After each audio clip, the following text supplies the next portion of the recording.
महाभारत में एक प्रसंग आता है। प्रसंग ये है कि युद्ध के दौरान सबसे विभत्स हत्या यदि किसी की जाती है तो वो एक नौजवान अभिमन्यु की जाती है। अभिमन्यु का शहीद होना उतना दुखांत नहीं है जितना दुखांत ये होता है कि लाश पड़ी हुई अभिमन्यु की और जयद्रथ अभिमन्यु की लाश को लाते मारता है। जब ये बात अर्जुन को पता चलती है तो अर्जुन प्रतिज्ञा करते हैं कि कल के युद्ध में सूर्य ढलने से पहले मैं जयद्रथ का वध कर दूंगा और यदि मैं ऐसा नहीं कर पाया तो अग्नि समाधि ले लूंगा। अब दूसरे दिन युद्ध शुरू होता है। कौरव ये जानते हैं कि यदि अर्जुन ने अग्नि समाधि ले ली तो हम युद्ध जीत जाएंगे, इसलिए वो जयद्रथ को छुपा देते हैं। युद्ध शुरू होता है, दोपहर होती है, पांडव उदास होने लगते हैं कि अभी तक जयद्रथ दिखा नहीं। कौरव खुश होने लगते हैं। शाम होती है, सूरज डूबने की कगार पर आने लगता है। सबको लगता है कि अब अर्जुन अग्नि समाधि ले लेंगे और ये युद्ध कौरवों के पक्ष में चले जाएगा। लेकिन तभी श्री कृष्ण एक माया करते हैं।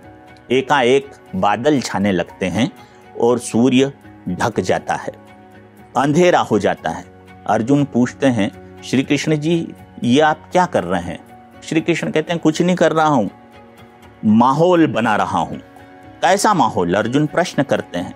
तो श्री कृष्ण कहते हैं कि उधर सामने की जो सेना है ना, उसमें बहुत सारे बेवकूफ हैं और बेवकूफों की बेवकूफियों को प्रकट करने के लिए भी माहौल बनाना पड़ता है।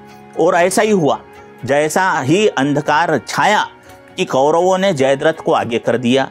जयद्रथ बाहर आ गया और न केवल बाहर आया बल्कि अर्जुन और श्री कृष्ण के समक्ष खड़े होकर अर्जुन को गालियां देने लगा। यदि कौरव 2-4 घंटे और जयद्रथ को छुपाकर रख लेते तो शायद युद्ध का परिणाम कुछ और होता। लेकिन जैसे श्री कृष्ण ने कहा ना, बेवकूफ़ी के उदय के लिए भी माहौल हो, तो माहौल मिला। जयद्रथ सामने आ गया। श्री कृष्ण ने अपनी माया से बादलों को हटाया।